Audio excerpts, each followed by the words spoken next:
Ouais? C'est moi.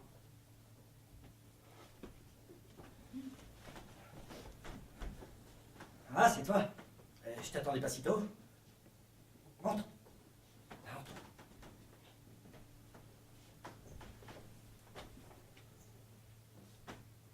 Alors, qu'est-ce que t'as à me dire?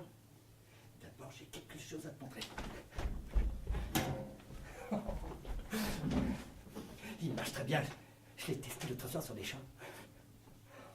Et tu sais, je pensais à ce malheureux Roy. Et je l'imaginais dans le sable, bouffé par les crabes après qu'on l'ait descendu. Il est riche. Très riche, tu le savais? J'ai toujours su que t'étais dingue. Pas plus que toi. Bah, si tu veux le tuer, tue-le toi-même. Mais non, on le fera ensemble. Moi, je l'immobilise par derrière et toi, tu lui tires dessus. Non, je veux pas.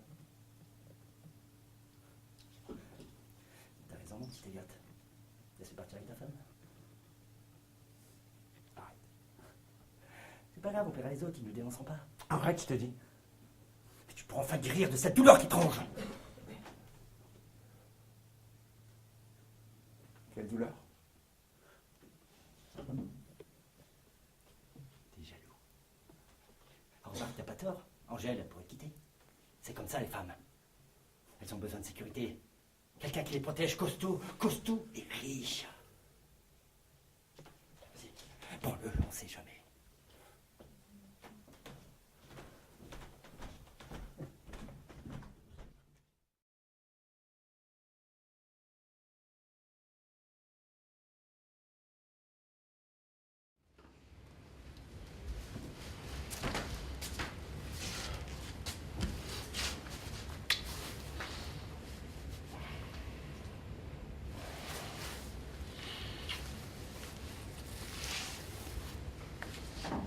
Qu'est-ce que t'as à l'œil?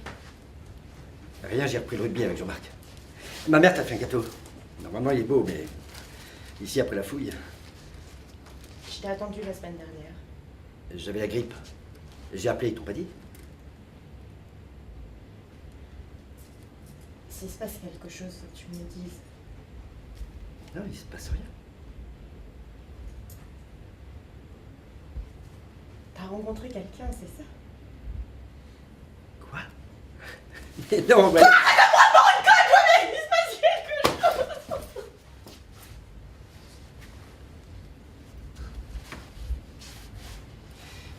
Il se passe rien. Ne touche pas! Qu'est-ce qui se passe? C'est rien, tout va bien. Non, ça va. Vous vous calmez, sinon je fais un rapport. Il vous reste 5 minutes.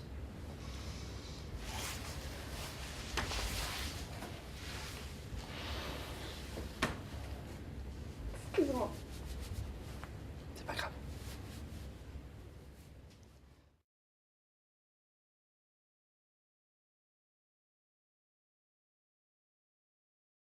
Papa, il supportera jamais d'être avec des vieux. Autant l'amener au cimetière directement. En tout cas, moi, je prendrai jamais cette décision. Je serais personnellement incapable de laisser papa dans une maison de redressement. De retraite. De retraite. Moi non plus, j'ai pas envie de le laisser comme ça avec des vieux. Et s'il peut plus rester seul, la seule solution, c'est qu'il remette le couvert avec Mina. Elle l'aime. Elle a toujours regretté leur séparation. Regarde comment elle s'est inquiétée l'autre fois, quand on a appris que papa était mort. Non, mais pour une histoire d'amour, il faut être deux. En tout cas, il a eu 2 épisodes malheureux. Mais il y a un mois, tout allait bien. Il est beaucoup trop tôt pour l'amener dans une maison d'arrêt. Une maison de retraite.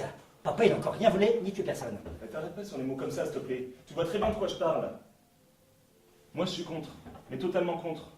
Les maisons de retraite sont des mouroirs où les familles viennent se débarrasser de leurs vieux. Mais pas du tout.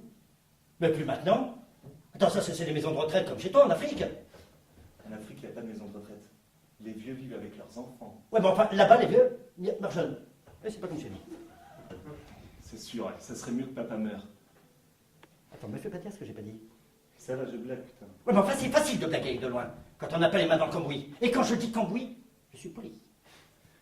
Mais tu te calmes. C'est toi qui as choisi d'habiter à côté de chez papa. C'est pas moi qui ai choisi.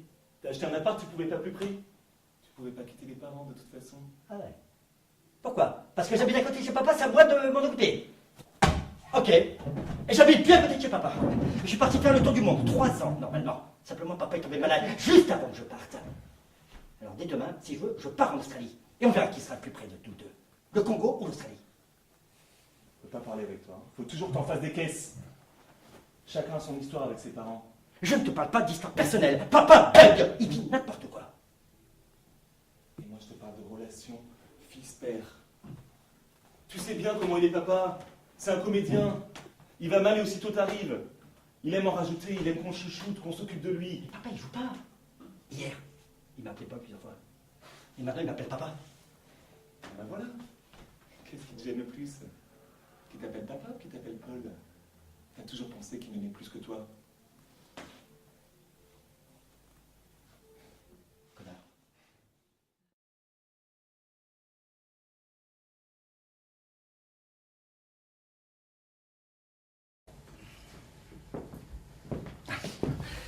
Je me souviens bien de vous, Franck.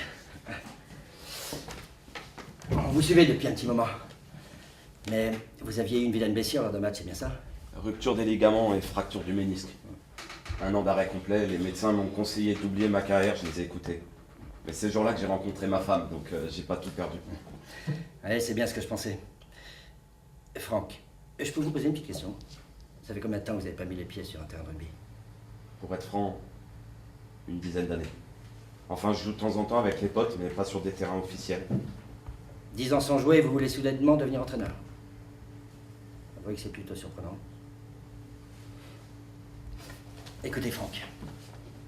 Notre équipe a des grandes difficultés. Nous recherchons quelqu'un qui saura la faire réagir, quelqu'un avec du métier et de l'expérience. Visiblement, vous n'en avez pas assez. Ça fait trop longtemps que vous avez quitté le milieu. Je suis désolé. Je pense pas qu'on pourra donner suite. Je comprends.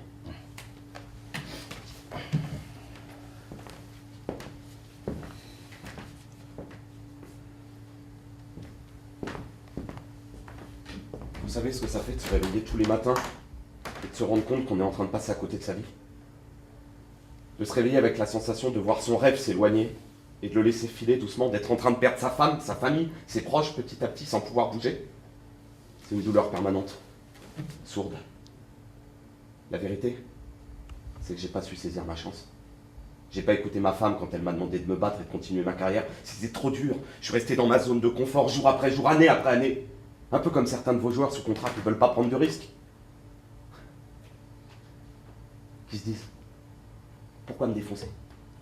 Signer ailleurs et prendre le risque de me planter alors que j'ai encore 3 ou 4 ans de contrat, qui va se contenter du minimum sur le terrain, qui va voir son équipe couler et qui réagit même pas.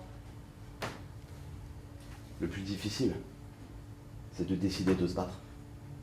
De prendre tous les risques pour récupérer ce dont on a toujours rêvé et qu'on a un jour touché du doigt. Prendre le risque de tout perdre aussi. Voilà. C'est ça mon expérience. Moi, j'ai pas autre chose que ça. Merci de m'avoir reçu.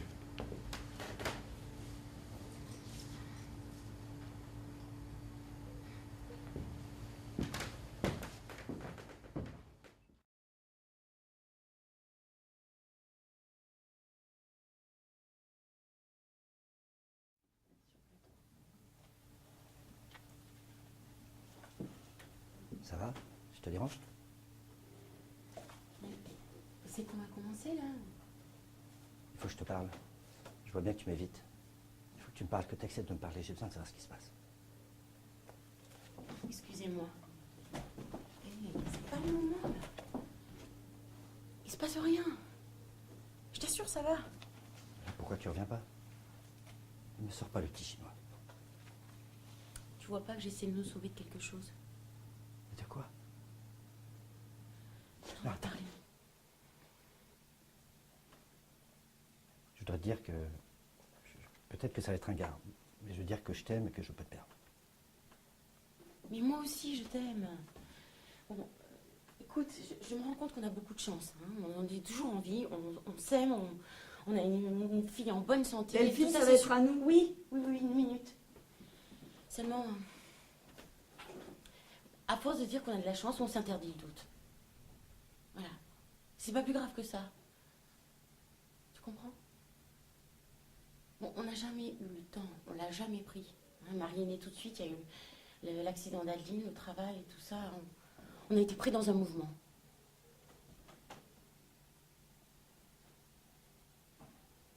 Tu sais, hier, soigner un vieux. Il était tout seul devant sa télé, il avait un chien. J'ai eu l'impression de le voir plus tard. En rentrant, tu sais ce que j'ai fait? J'ai pris une brosse à dents et je l'ai mis à côté de la mienne pour me faire croire que tu étais toujours là. Je suis encore là. Je t'en supplie, arrête d'avoir peur parce que ça aide pas. Si, la peur, c'est le seul sentiment sur lequel on peut compter. La peur et la douleur. C'est la clé de l'instinct de survie.